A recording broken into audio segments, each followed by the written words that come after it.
Hey dreamers, welcome to Dan Jones' Sleep Stories. It's time to wrap yourself up in a safe, cozy blanket of dreams as you close your eyes and relax asleep into slumberland while listening to this calming tale where you sleep fast, sleep well, and sleep all night. If you like this bedtime story or have thoughts for future sleep stories, please leave a comment and subscribe to the channel.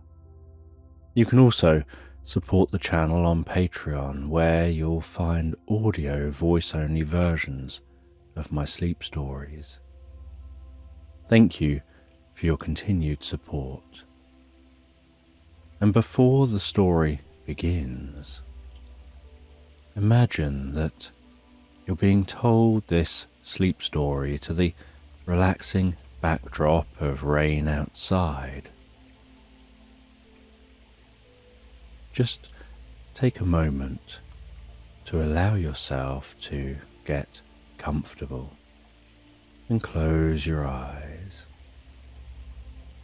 And as you drift deeply and soundly asleep,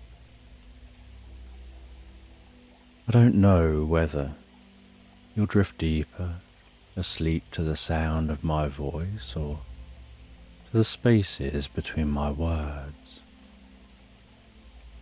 And with your eyes closed, you can begin to have a sense of relaxing your mind and body as I count down from 20 to 1. Becoming deeper absorbed in the experience with each number.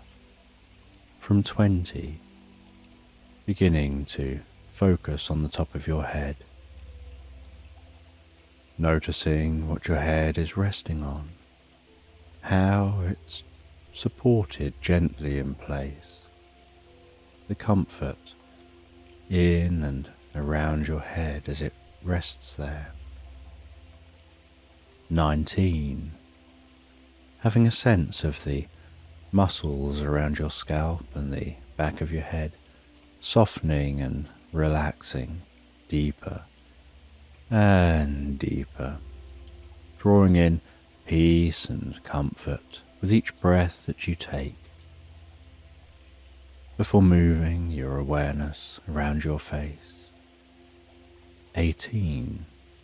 Focusing on what it's like for that relaxation to spread around your face, your ears and your cheeks.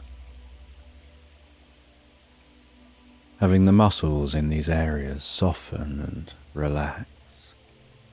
17.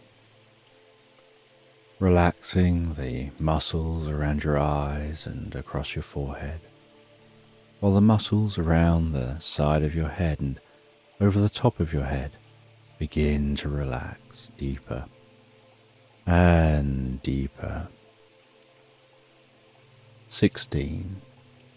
Noticing how you can pay attention to fading tension, or perhaps find that tension dissolves without paying it any attention at all. 15. And you can continue to allow that relaxation to spread down around your mouth, relaxing your lips and your jaw, relaxing the muscles around the side of your neck,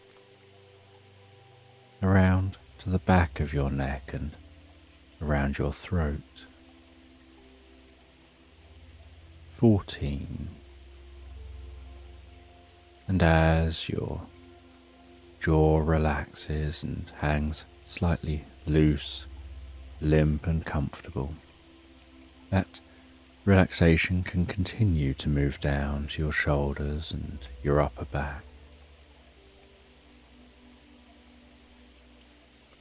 13.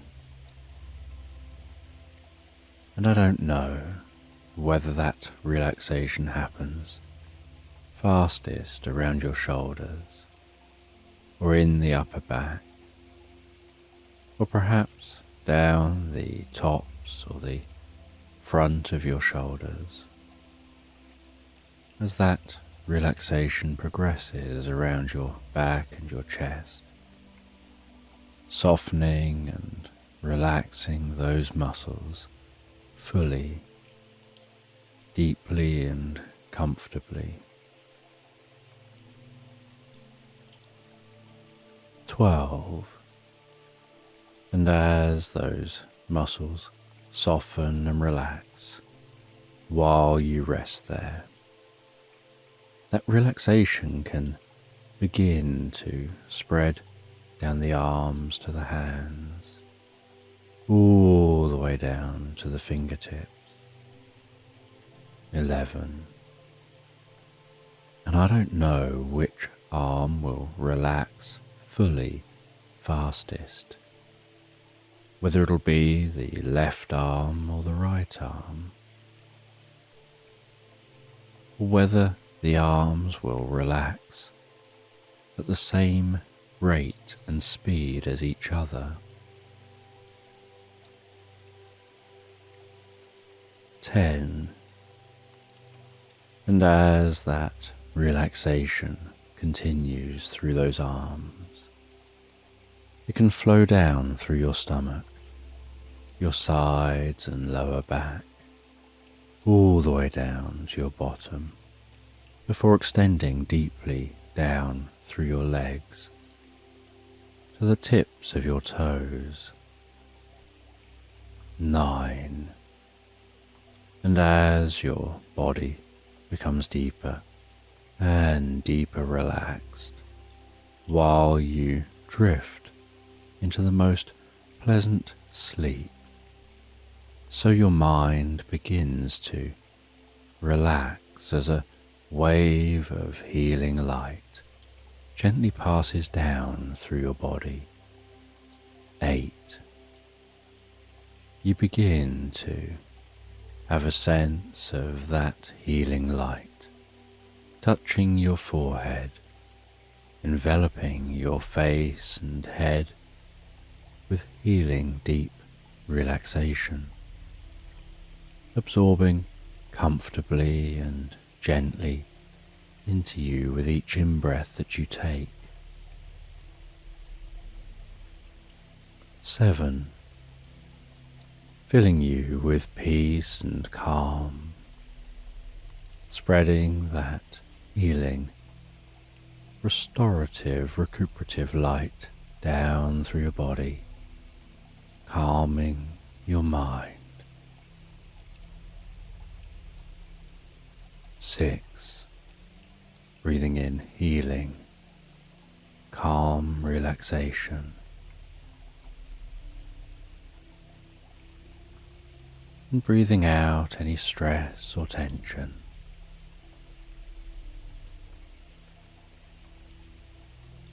5.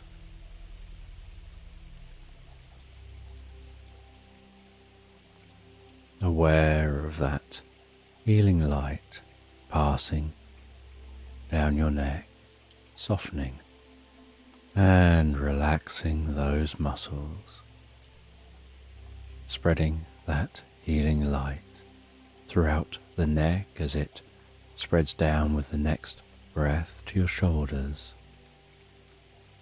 around the back of your neck and down into your arms. 4. Gradually continuing that flow of healing light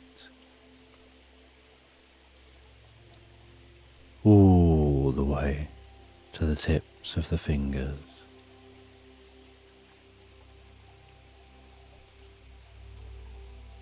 3.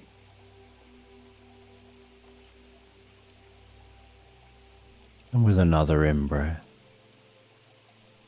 the healing light can spread down through the body, softening and relaxing muscles, healing deep within the body, filling the body with pleasure and deep relaxation. 2. As the light journeys down around your stomach, your lower back and sides, into your buttocks and all the way down to the soles of your feet. Perhaps noticing your whole mind and body filling with a deep sense of peace and calm.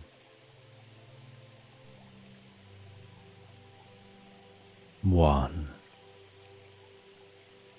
And as you allow that light to flow with each breath, you can find your mind drifting deeper and deeper asleep as you drift comfortably into this story. And the story is about a business person, and they're on a flight, as they do frequently. And while they're on this flight, as the plane takes off and rises into the sky, they settle into the flight by putting on an eye mask, putting in some headphones, shutting out all external noises, all external sight.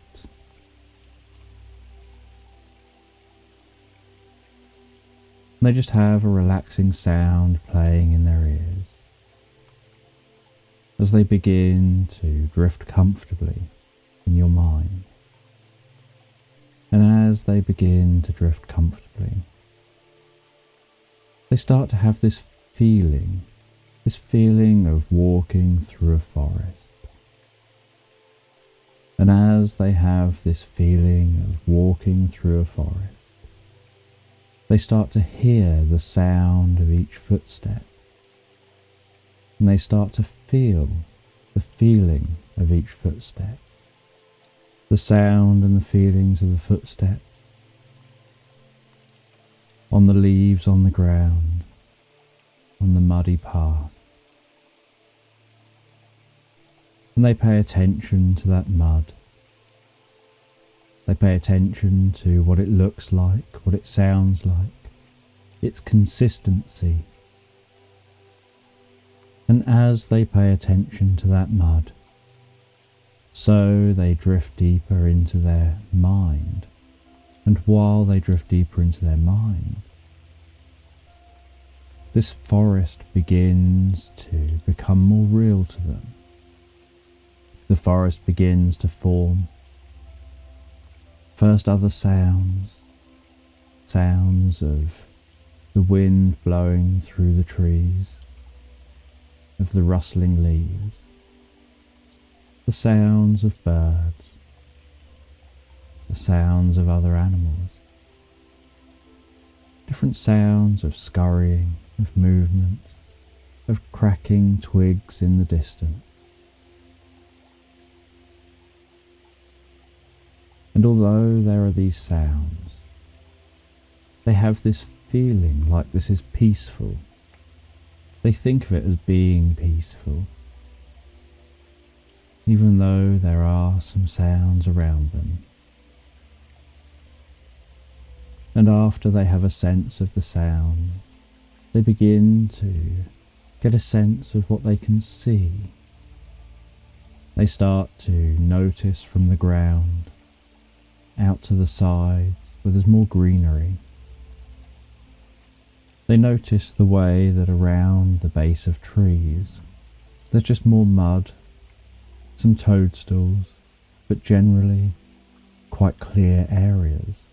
And then a bit away from the trees, they notice that there's smaller plants growing in the areas where the canopy above doesn't quite block the light to the forest floor. And they notice the different shades of browns, the different colours of the bark of the trees. They can feel the slight breeze on their face. And they notice the different greens, and they imagine how those greens change as the seasons change, how the greens change to autumnal colours. And they gaze around themselves, taking in this forest. As they become more distant from that plain,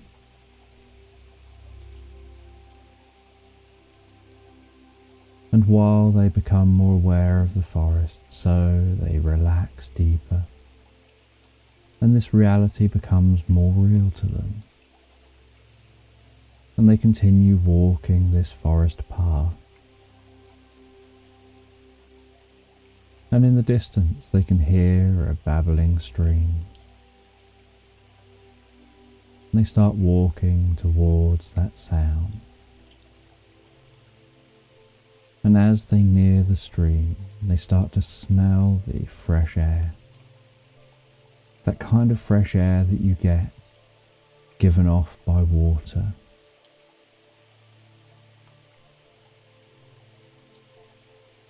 And they reach the stream and they gaze down into the stream. And it's a very shallow stream, and they can see the movement on the surface and how it follows the rocks below.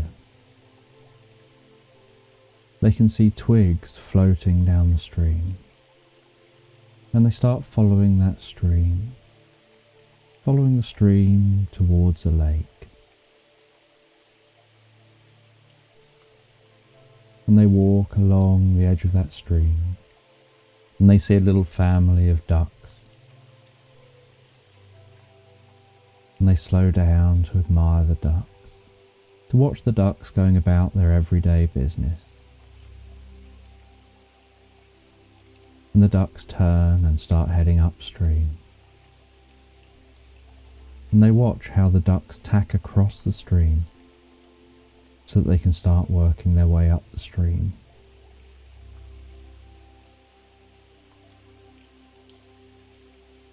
And how the parents keep an eye on the youngsters. And then they continue following that stream. And after a while they find the lake out in a clearing.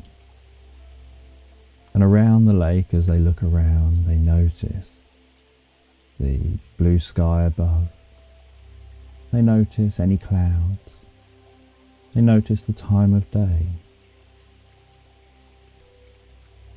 They notice the forest circling around that lake.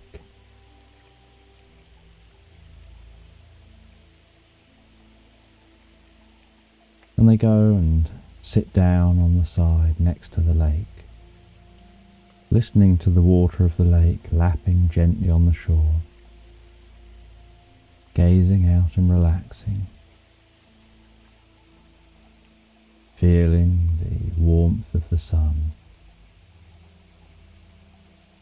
smelling the fresh air as it blows gently off the top of the lake. Hearing the rustling leaves of the forest in the background, and the sounds of birds, and seeing some deer across the other side of the lake, and looking around and seeing what else you notice.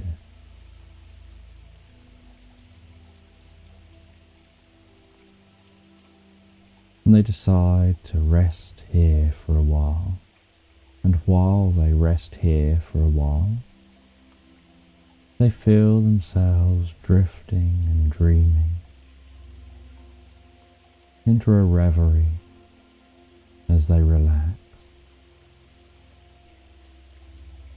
And while they relax, they start to hear the voice of a child. And they look around and they see in the distance a child playing by the lake.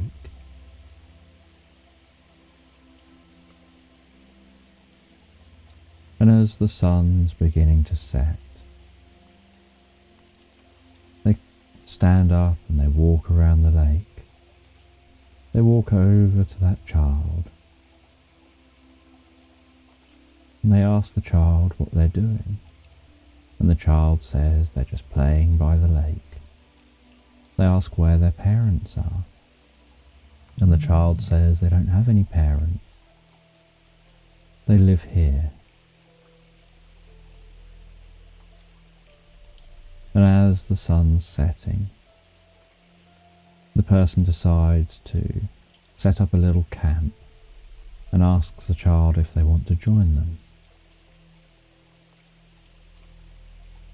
And the person sets up a little campfire, a tent, and cooks up some food for each other.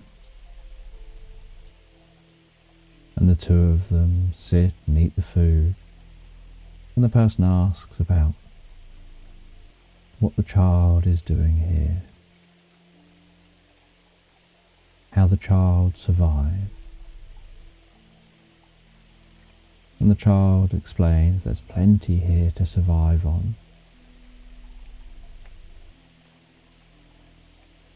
And they occupy themselves. They play by day and sleep by night. And they don't see company. They don't see other people. This person is the first person they've seen in a long time.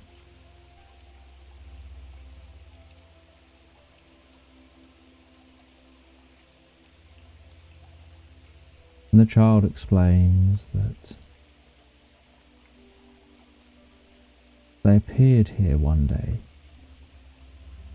They were sat somewhere in a library, reading a book.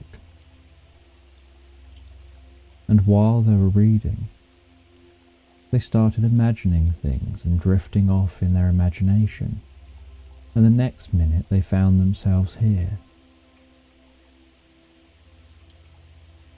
And they didn't know where here was.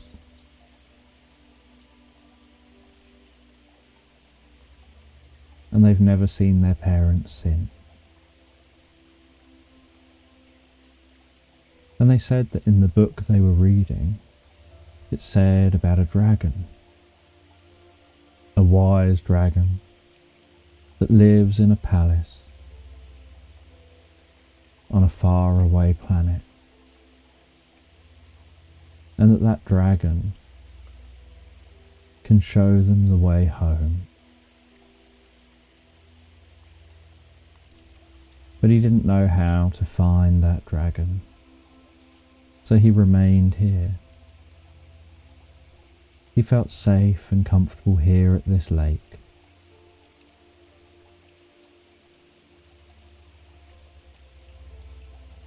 Able to relax by day and play and sleep at night. And there was plenty around to eat. And he learned a lot of skills. And the person thought they're going to help this child. See if they can help this child get home. Because they know that they can get home just by thinking about waking up. They don't know why the child can't just think about waking up and get home, or why they seem to have this shared experience.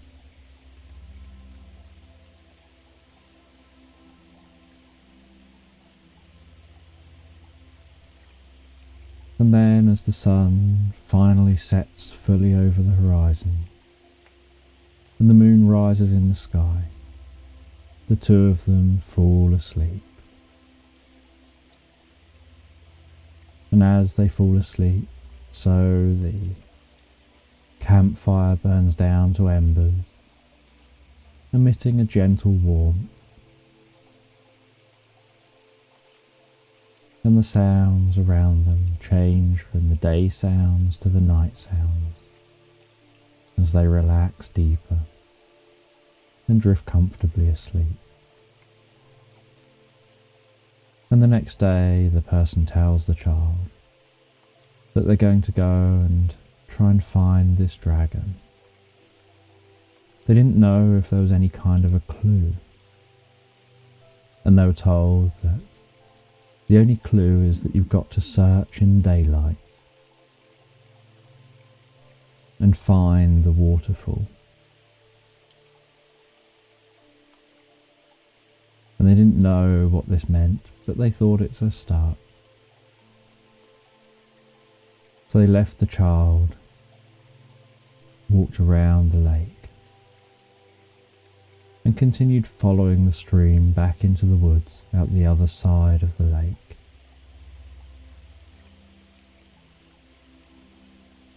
And as they followed the stream, so the sounds dimmed as they walked deeper into the forest again. And while they walked deeper into the forest, they became aware of the change of sounds again, aware of the way that light danced and shimmered in front of them, as it shone down through the canopy above, the way it created rays of light, as it lit up pollen and dust in the air. And everything felt so peaceful and calm. And they were curious how they were going to help this child. But they thought if they're looking for a waterfall, following the stream is probably the best place to start. And so they followed this stream deeper into the forest, so deep into the forest that they couldn't see where they came from, and the stream wound left and right. And they continued following that stream.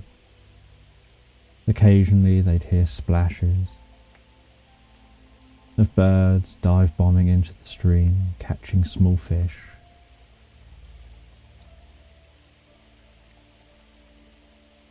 They would catch glimpses of other animals drinking from the stream, and glimpses of animals through the trees.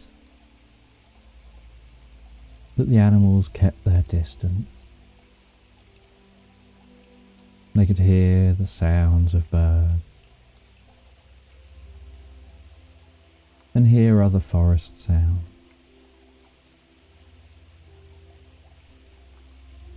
And they occasionally ran their fingers along the bark of the trees and listened to the sounds of their footsteps, and a feeling of walking alone through this forest, curious how they'll help the child. And they walked deeper and deeper, and they could sense that the day was moving on, that it had probably passed the middle of the day and the sun would be setting soon. They continued to walk until they eventually found another clearing. And at this clearing, they gazed out and saw that they were now on a bit of a slope.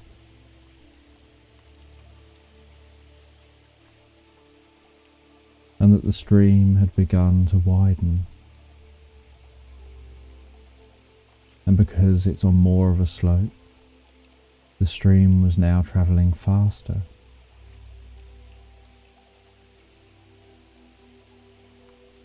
And was louder than before. And there was more white water as the stream worked its way over and around rocks.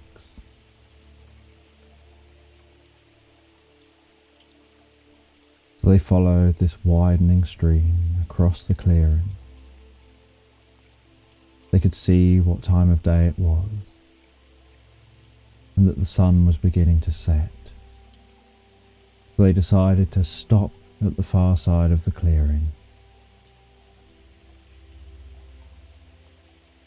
Encamp there for the night, and they'd carry on their journey in the morning. They cooked themselves some food. They lay back in a makeshift tent, gazing up at the sky, watching the way stars twinkled, watching shooting stars pass across the sky, having this feeling like they could hear them crackling as they flew past. And even having a feeling like they could smell them, a slightly sulphur smell.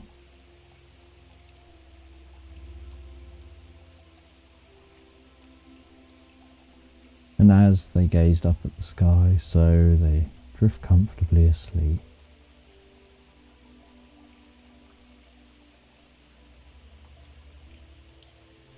And the next morning,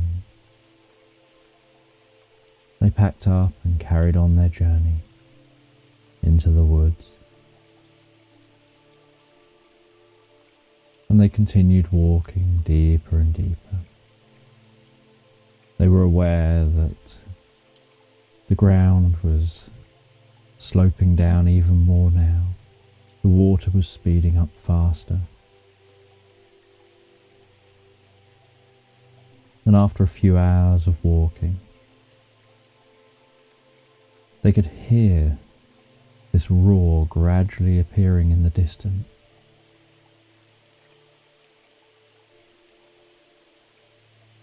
And the roar got louder and louder as they walked closer and closer, until eventually they came out of the other side of the forest and found themselves atop a cliff, looking down a long drop. And as they looked down that long drop, they could see the stream they've been following pouring down as a waterfall, and they could see other streams from other places in the forest in a large arc, all falling down in their own waterfalls. And they climbed down the side of the waterfall. They could feel the spray of the water on their face. They could hear that waterfall pouring down to a giant lake below. They walked all the way down, climbed all the way down, and reached the base. Walked part way round the lake so they could step back and have a look at the different waterfalls. They wondered whether these were the waterfalls they were supposed to find. They looked at the different waterfalls.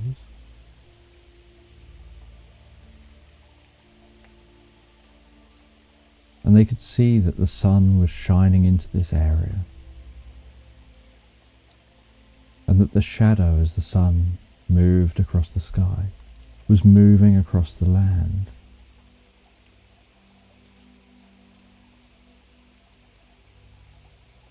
And they just sat and watched,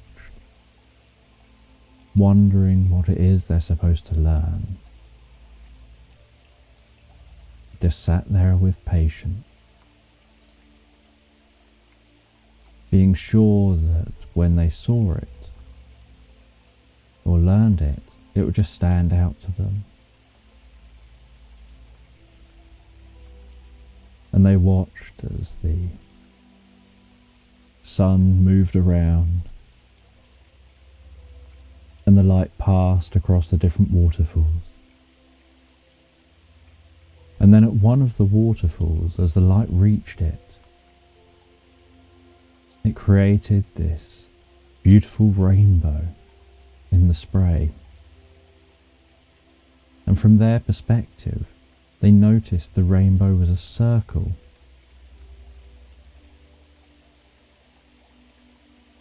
And that it seemed to shimmer in the middle. And they had this feeling that somehow this was the sign. And they jumped in the water and they swam across the lake towards that waterfall. Coming out of the water, to the waterfall. And they could still see that rainbow. And they climbed up to where the rainbow was. And they noticed that there was a cave behind that waterfall. And they walked into the cave, noticing how the sounds changed to this watery, echoey sound as the sound of the waterfall reverberated around the cave wall. And they started walking deeper into the cave, and as they walked deeper into the cave, they noticed how the light from the sun was somehow reflecting around the cave off of crystals within this cave, lighting up the interior of the cave. And they were sure this would only last a while, just while the sun is in the right position. So they walked deeper into the cave. They could hear dripping water as the rumble of water behind them faded the deeper they walked.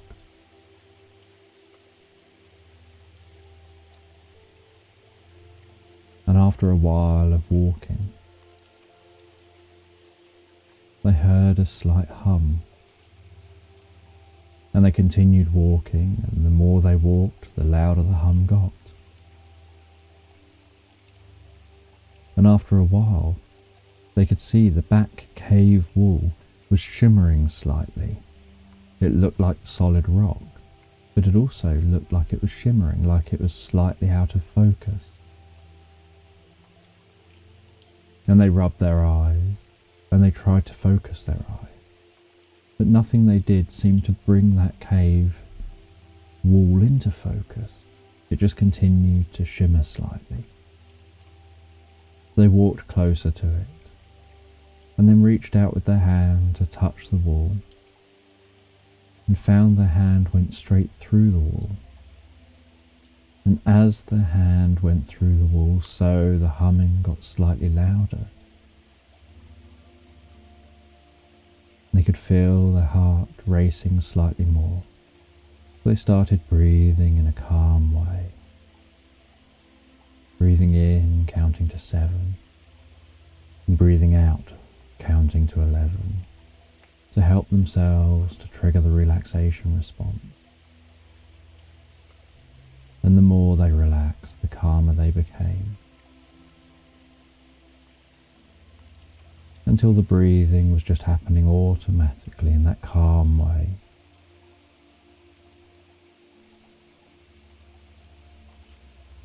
And they then walked forward, keeping their arm outstretched, and they saw their arm disappearing through the cave wall. And then they stepped forward and watched as their foot and their leg went through the cave wall. And the humming got louder the more of them was through the wall. And then they followed their arm and their leg, passing themselves fully through that cave wall.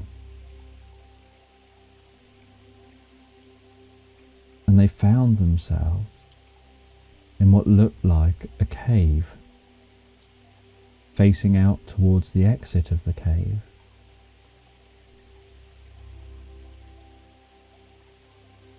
And it looked like it was night time. And so they continued walking forward. They exited the cave. They looked up at the night sky, and they could see the most beautiful nebula stretched across the sky, the most beautiful colours, bright stars, 2 moons, and none of it looked like they were used to. And they were very quickly aware this wasn't the Earth. This wasn't where they came from.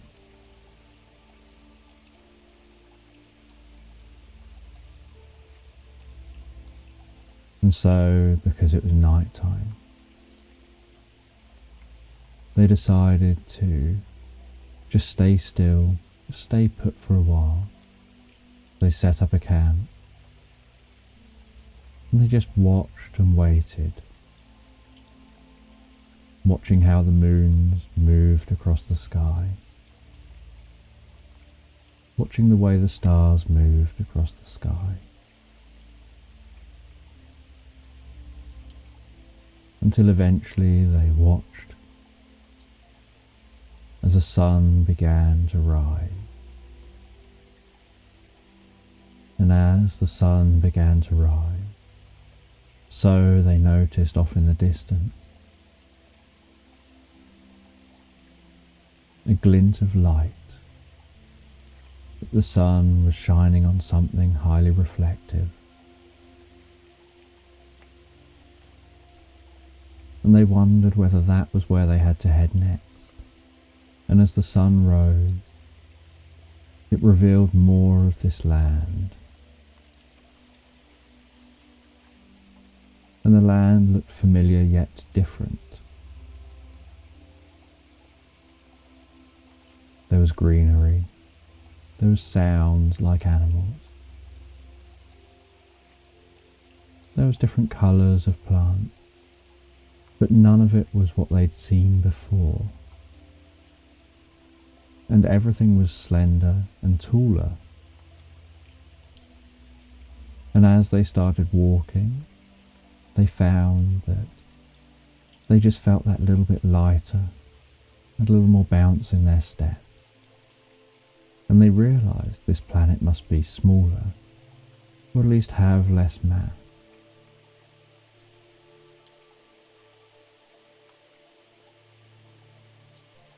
And just moving around felt easier. And they started walking in the direction of that glint of light.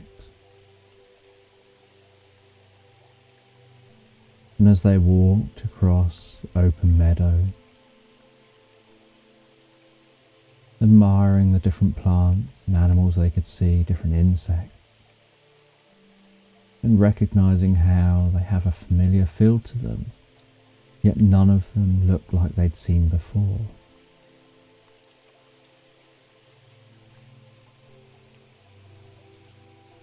And then they passed into a forest and walked deeper into that forest, trying to keep in direction with where they were heading.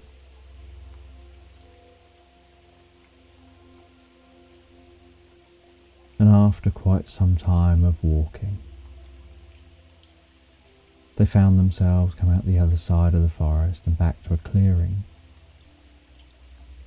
And they could see that there were hills leading up to some mountains. They climbed the hills and walked over the hills. And they could see that up in the mountains was what looked like a crystal palace. It was all spiky and very tall.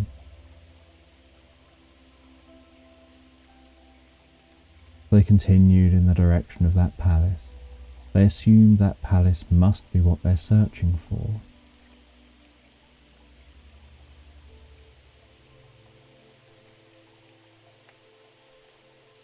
And they climbed the hills and went over the hills, and they started to climb the mountain. And they found climbing the mountain much easier than they imagined it would be. And as they climbed higher and higher, so they were aware of the temperature changing and getting a bit colder. And it wasn't uncomfortably cold, but they were aware that it was a bit colder as they climbed into the mountains.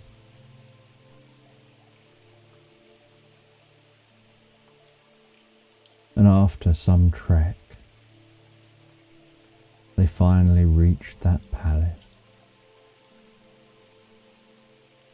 And they just had to cross what looked like a crystal bridge to the entrance to the palace. They crossed that bridge.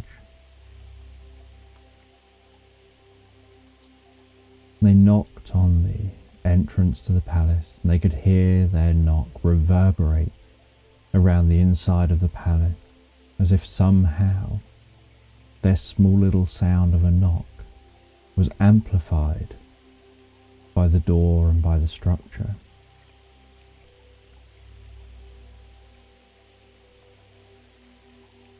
And after a few moments, the door creaked and swung open,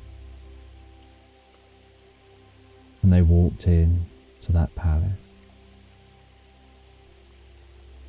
And the palace appeared to be empty, and they walked around the palace, looking around, looking how high the ceiling was, how large these rooms were, how empty everything seemed. And in the distance they could hear the sound of deep breathing. And that breathing sounded really powerful. And they walked through from one room to another, before eventually entering a room with a huge dragon just resting there.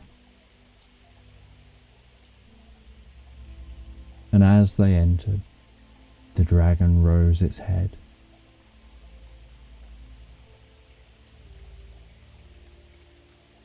And then, on seeing the person, rose to its feet and towered over him. And as the dragon towered over them,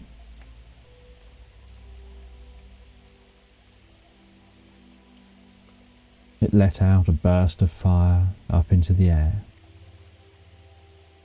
followed by another and another, as if to clear its throat,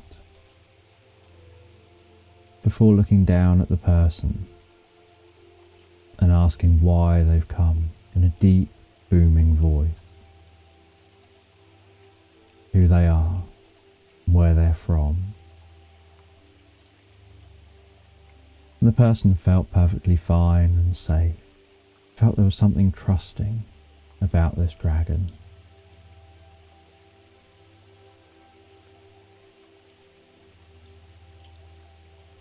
And the person explained about meeting this child, and how this child had been reading a book in a library, and then found themselves next to a lake, and how they'd met this child next to that lake, but they're sure they can just wake up if they choose, but this child doesn't seem to be able to, and that the child had read something about needing to find a dragon in a palace on a planet, and so here they are.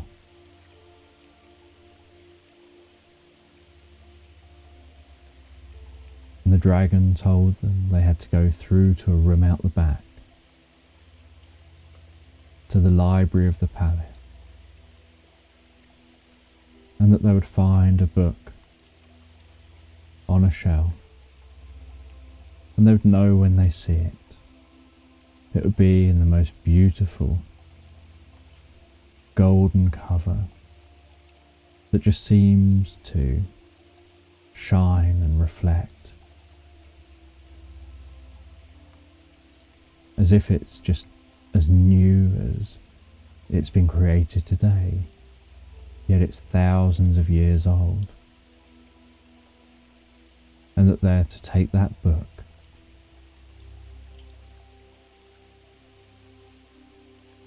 and that in that book the child is to read one of the chapters, and reading that chapter will end the story for them, and as their story ends, so they will wake up back in the library as if no time has passed.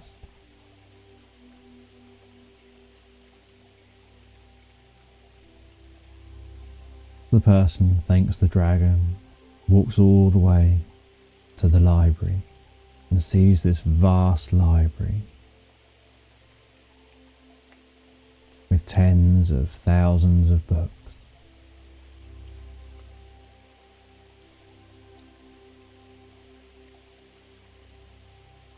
and they look around all the walls.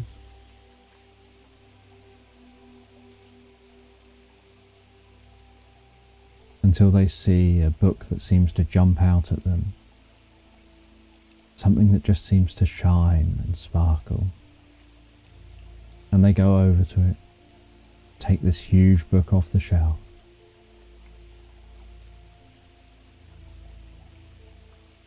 and carry it out of the library, back to the room with the dragon.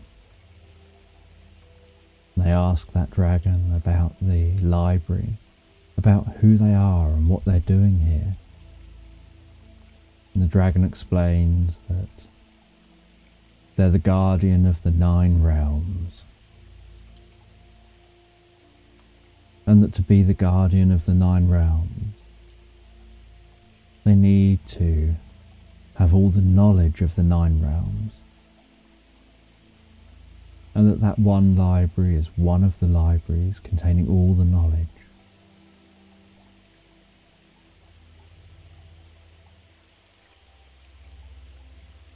And that what the child and what they were in is one of those 9 realms. And the person asked about the book. How does the book work? How's the book going to get back here if we take it from this library? And the dragon said the books always find their way home when they're no longer needed. They're always stored in the right place for when they are needed.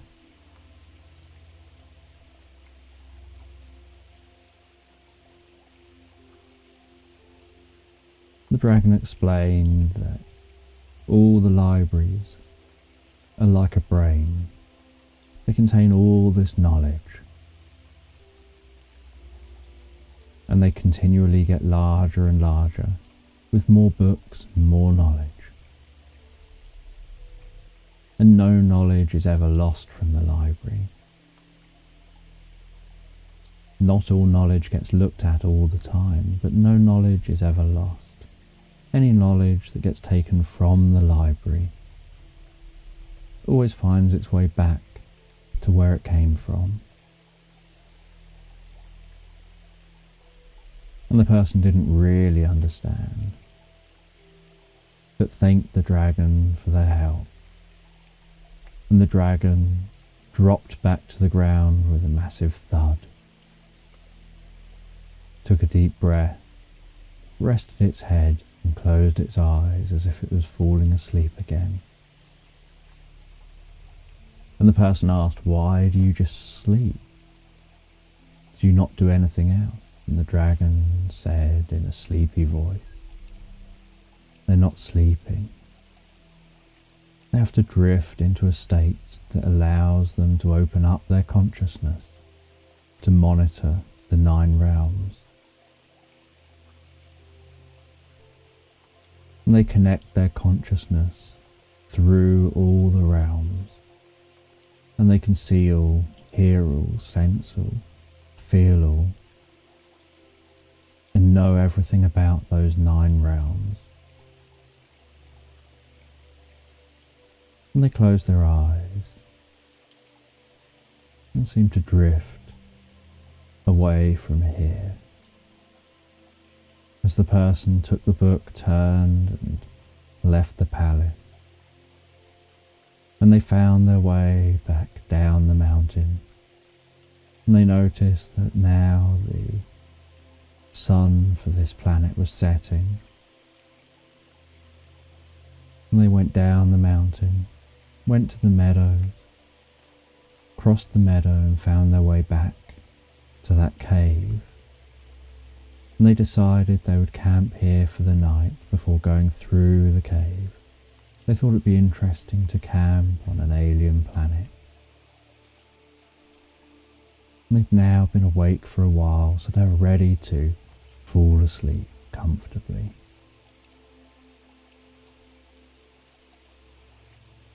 And so they watched as the sun set, as the 2 moons rose. as the nebula and all the stars appeared brightly in the sky,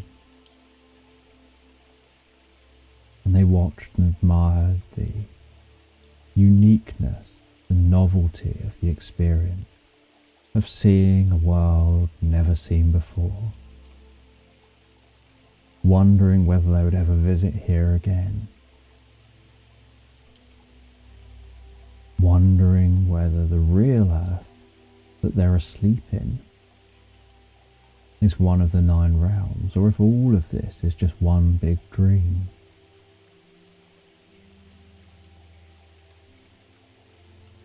Or whether this place is separate from all those 9 realms, and maybe there's other caves like this one that lead to the different realms. They had so many thoughts, so much curiosity that filled their mind as they drifted comfortably asleep. And then after sleeping for a number of hours, they awoke feeling refreshed, revitalized, full of energy. They packed away, picked up the book, walked through the cave, walked through the wall at the back of the cave, walked through the cave in the back of the waterfall, and found their way out of the waterfall, back down to the lake. They didn't want to get the book wet, so this time they carefully worked their way around the edge. They had to pass under a few waterfalls as they did so. They just covered the book and wrapped it up while they passed under the waterfalls. But they were sure the book would have got more wet if they tried swimming with it.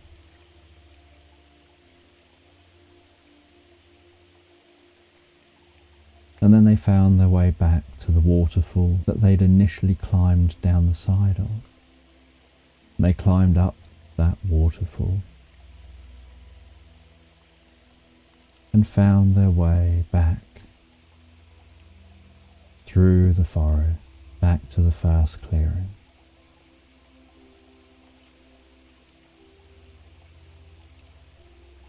And they crossed that clearing and then through the second bit of forest, following the stream the whole time, until eventually they found their way back to the lake. And back at the lake they could see in the distance the child was playing and going into the water and splashing around.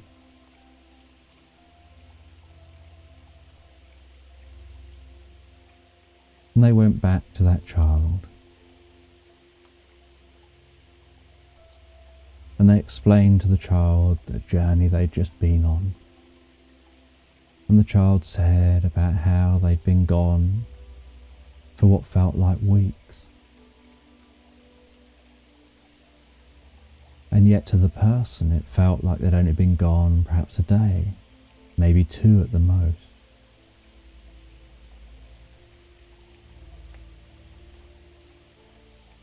And they explained to the child about the book, and about how once the child reads the chapter in the book, that's the end chapter of the book, and then closes the book, so they'll find themselves back in the library, as if no time has elapsed at all. And so the child read that last chapter all the way through to where it said the end. They looked up at the person and smiled. The person wondered what that chapter said. The child closed the book and then seemed to dematerialize in front of them. And the child appeared back in the library,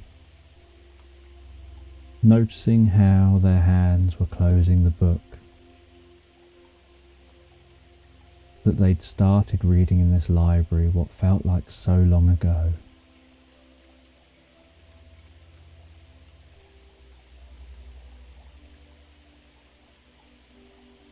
And all that experience suddenly felt like a bit of a dream, as they were now faced with being in a library, as if that entire period of time hadn't happened.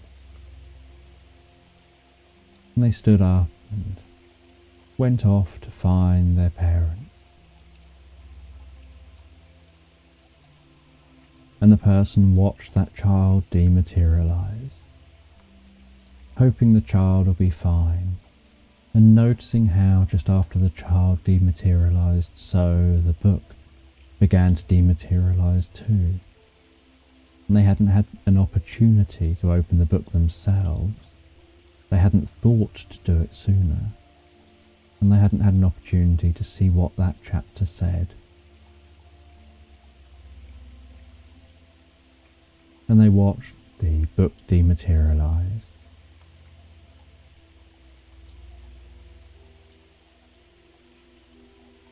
And they then just sat in their makeshift tent by a campfire, thinking about how everything's back to normal. Their experience is back to how it normally is, that they drift off in a reverie when they make journeys.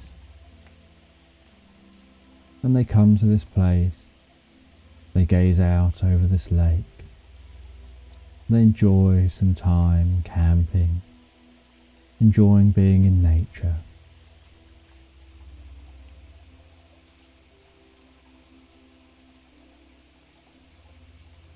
And they just drifted comfortably and relaxed asleep.